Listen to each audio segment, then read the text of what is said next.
Olá a todos, meu nome é Antônio Pitaguari. Eu estou desenvolvendo um blog, Educação para Autonomia em Saúde. Você pode encontrar aí no autonomiaemsaude.net.br.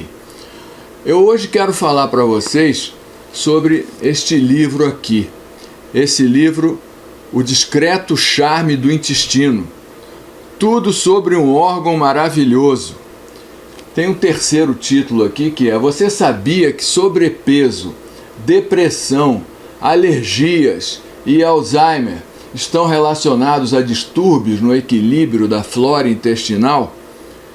Esse livro ele já vendeu 1,5 milhão de exemplares.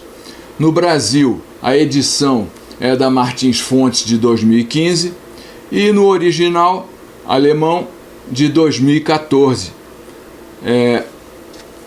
A gente precisa ver, vamos lembrar Hipócrates. Hipócrates, ele já dizia que teu alimento seja teu remédio, que teu remédio seja teu alimento.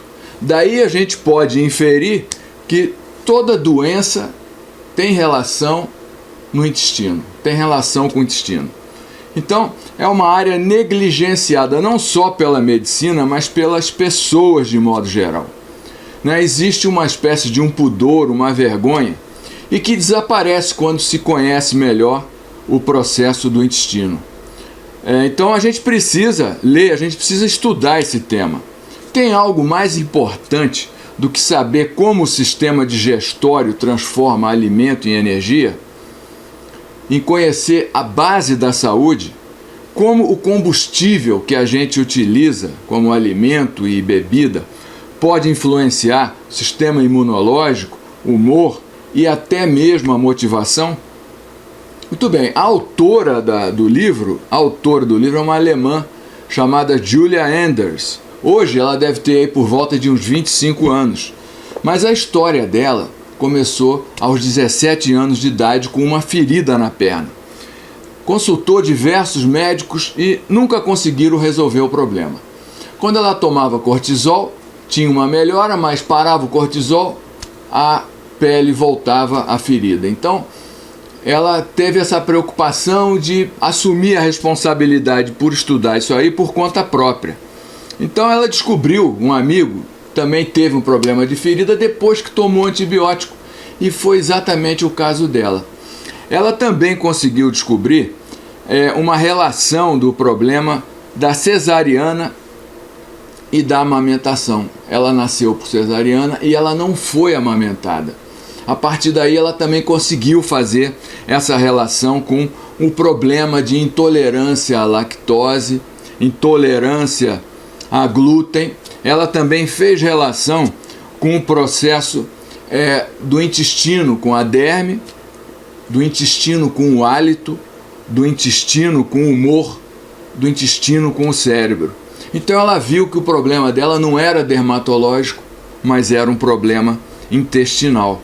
A partir daí ela fez medicina, fez doutorado, começou a falar sobre o tema, pediram a ela esse livro e ela publicou o livro que está tendo esse grande sucesso e essa grande aceitação. Então a gente está falando aqui de uma área fundamental para a saúde.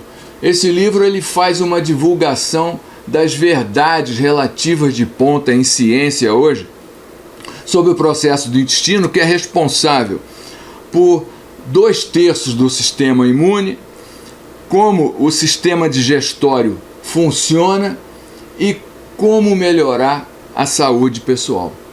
Pessoal, esse livro está organizado em 3 partes. Primeira parte, por dentro do intestino.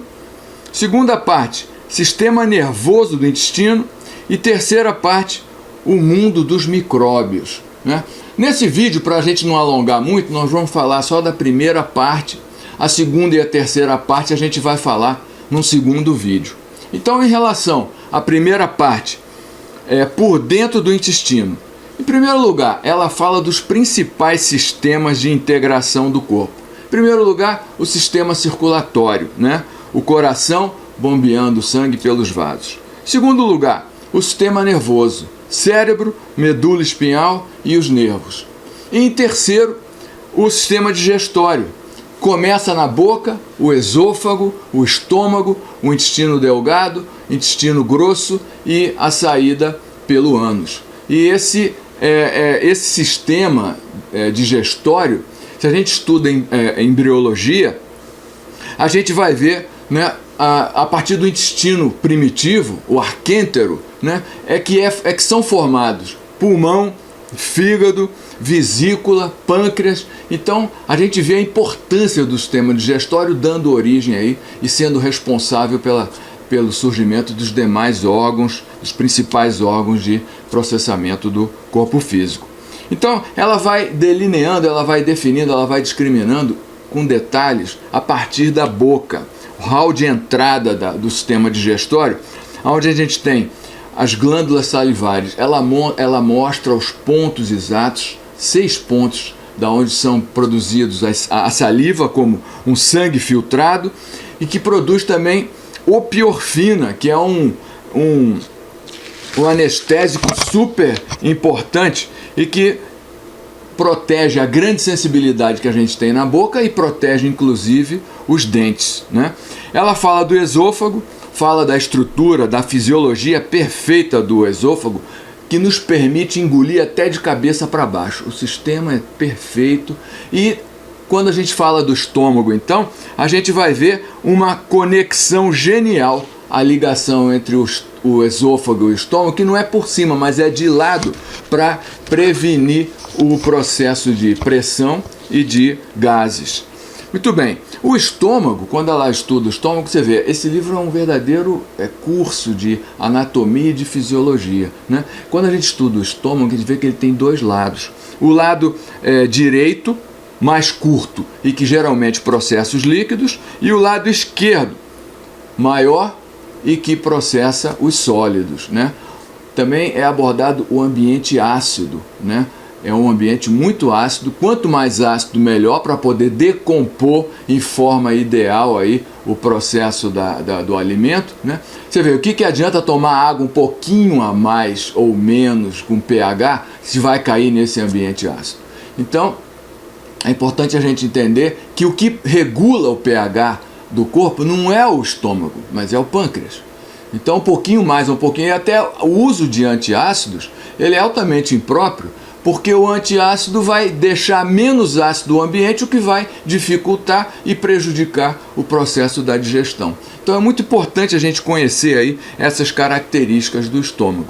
Em seguida, a gente estuda o intestino delgado e o intestino grosso. O intestino delgado ele trabalha em torno de 5 horas. O intestino grosso ele trabalha 16 horas. Muito interessante, né? A gente vê esse processo do tempo, né, em que se trabalha, porque o ambiente, interessantemente, ele é super limpo. Esse ambiente, sistema digestório, é super limpo até o terço final do intestino grosso, que é quando realmente são formados os excrementos. Até lá, o ambiente é super limpo, né? Uma outra condição que a gente precisa entender é que o intestino delgado e o grosso juntos, eles têm 7 quilômetros de extensão, ou seja, 100 vezes maior do que a própria pele. Vilosidade sobre vilosidades, para poder absorver os nutrientes, assimilar os nutrientes e colocar esses nutrientes na circulação. Muito importante a gente ver que esses 7 quilômetros, a gente aumenta nós mesmos a ponto de diminuir tudo que é estranho até o menor tamanho possível, para que possa ser assimilado e transformado em parte de nós mesmos.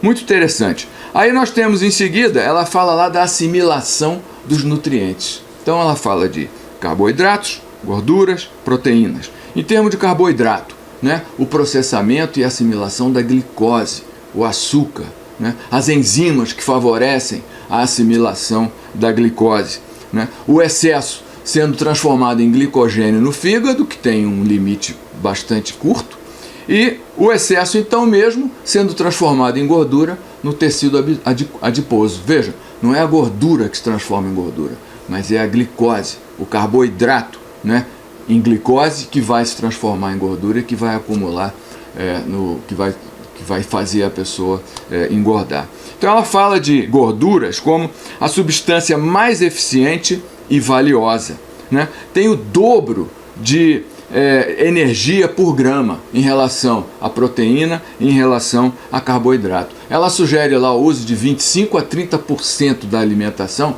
em gordura. Eu já teria algumas considerações, algumas ressalvas quanto a essa orientação, mas é um ponto para a gente discutir num outro momento.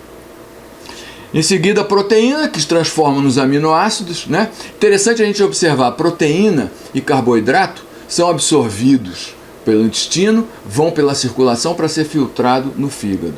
Já a gordura, segundo ela, é absorvida pelo sistema linfático e vai direto para o coração, só depois do coração é que, chegando no fígado, passa por essa... Então daí a importância da qualidade da gordura, né?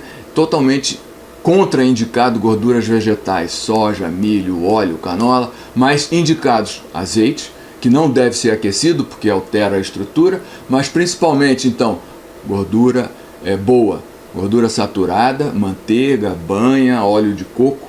Então são orientações importantes aí para serem estudados. A partir daí a gente vai entender, a gente vai estudar, ela fala lá do processo da permeabilidade do intestino. Muito falado em inglês, leaky gut, né? Intestino permeável. Então a gente vai ver alergias, intolerâncias e inflamações quando o intestino é permeável, ou seja, passam substâncias, moléculas maiores do que essas vilosidades permitem. O glúten, por exemplo, é uma proteína muito grande, ele passa pela vilosidade, ele cai no sistema circulatório, vai para o fígado e o sistema imunológico reage. E isso cria uma inflamação crônica. Então o uso do glúten, ela fala lá o seguinte, o glúten, 1 em 100 pessoas é intolerante ao glúten. Eu diria que essa relação precisa ser revista, porque existe tolerância ao glúten não celíaca, ou seja, o problema não vai aparecer no intestino, mas vai aparecer em outro ponto do corpo, às vezes até mesmo no cérebro, no humor, na motivação e em outras condições que a gente não faz essa relação direta. A relação também da intolerância à lactose, ou seja, aos laticínios, a lactose, que é o carboidrato do laticínio, ou a caseína, que é a proteína do laticínio. Ela fala que 1 em 5 pessoas é intolerante à lactose, e quanto maior a idade, quanto mais a pessoa vai ficando mais idosa, mais intolerante ela vai sendo. E uma outra intolerância que ela fala também que é muito interessante, não conheço muito, mas a gente precisa conhecer, é a intolerância à frutose. Eu, no meu caso, quando tenho excesso de frutose, eu fico com dor nas juntas, eu faço problema de inflamação nos dedos, por exemplo. Bom, pessoal, então retomando aqui, desculpe a falha aí, a bateria falhou. Então vamos ver o seguinte, a gente estava falando a proeza de evacuar. Então ela fala dos 2 esfíncteres. O esfíncter no ânus, que é um esfíncter que você tem controle consciente, e o esfíncter inconsciente, que você não tem controle, alguns centímetros antes desse esfíncter do ânus. E aí a gente precisa ter esses 2 esfíncteres integrados. Se a gente tem problema de evacuação, se a gente passa pela síndrome de não fazer o número 2 fora de casa, que a gente vai ver aí na segunda parte do vídeo, então isso gera um problemão e a gente precisa ter responsabilidade e controle sobre esse processo aí. Em seguida, a posição de evacuar. A posição de evacuar é o seguinte, evacuar sentado não é o ideal, porque a gente tensiona uma alça que prende o intestino. A posição ideal para a evacuação é a posição de cócoras. É evidente que você ficar de cócoras é muito complicado, muito difícil. Então o que a gente pode usar? Você senta no vaso, bota um banquinho para subir os pés e você abraça os joelhos. Então essa posição com os pés alçados, né, e com os joelhos abraçados é quando a gente consegue a melhor condição de liberdade dessa alça do intestino, facilitando em termos de qualidade, em termos de tempo, o processo da evacuação. Muito importante, o final então dessa primeira parte, a gente observar o seguinte, ela traz uma espécie de um encarte, breve leitura sobre as fezes. Então ela fala, por exemplo, quantidade, cada pessoa, cada dia, evacua em termos em torno de 100 a 500 gramas por dia, né? A cor das fezes pode ser marrom, amarelo, marrom cinza, marrom verde, normalmente, né? Em condições não normais, as fezes podem assumir uma coloração vermelha ou até uma coloração preta, mas isso é muito incomum e diz respeito a problemas de saúde. Por fim, existe os constituintes da fezes, por exemplo, 75% é água. Os 25% restantes se dividem em 3: bactérias, fibras e os dejetos. Muito importante a gente ter essa noção. E para concluir essa primeira parte do resumo que eu estou fazendo, ela fala da consistência das fezes. Então, uma escala fecal de Bristol de 1977 que divide as fezes em 7 tipos. Os 2 primeiros tipos dizem respeito a um processo mais de constipação. O terceiro e o quarto tipo, o processo normal, fisiológico, ideal. E o quinto, sexto e sétimo, mais relacionados então ao processo da diarreia. Então, pedacinhos pequenos de pedra dura. 2, essas pedrinhas duras agrupadas. 3 e 4, que é o ideal, já uma espécie de salsicha, e que no número 3 um pouquinho mais rígida, no número 4 um pouquinho mais mole, que seria o ideal. O número 5 já seriam essas partes soltas, moles. O número 6, elas bem soltas, né? E o número 7, as fezes aguadas, que corresponde então a um processo mais de diarreia. Então, pessoal, a gente está concluindo aqui essa primeira parte, né? Eu convido aqueles que tiverem interesse a assistir aí a segunda parte do vídeo, para que ele não ficasse muito longo, e convido vocês a visitarem o nosso blog, autonomiaemsaude.net.br, e também em algum local aí do vídeo assinar o canal do YouTube para estar recebendo, para a gente poder produzir mais informação aí oportunamente. Obrigado pela atenção, grande abraço, valeu!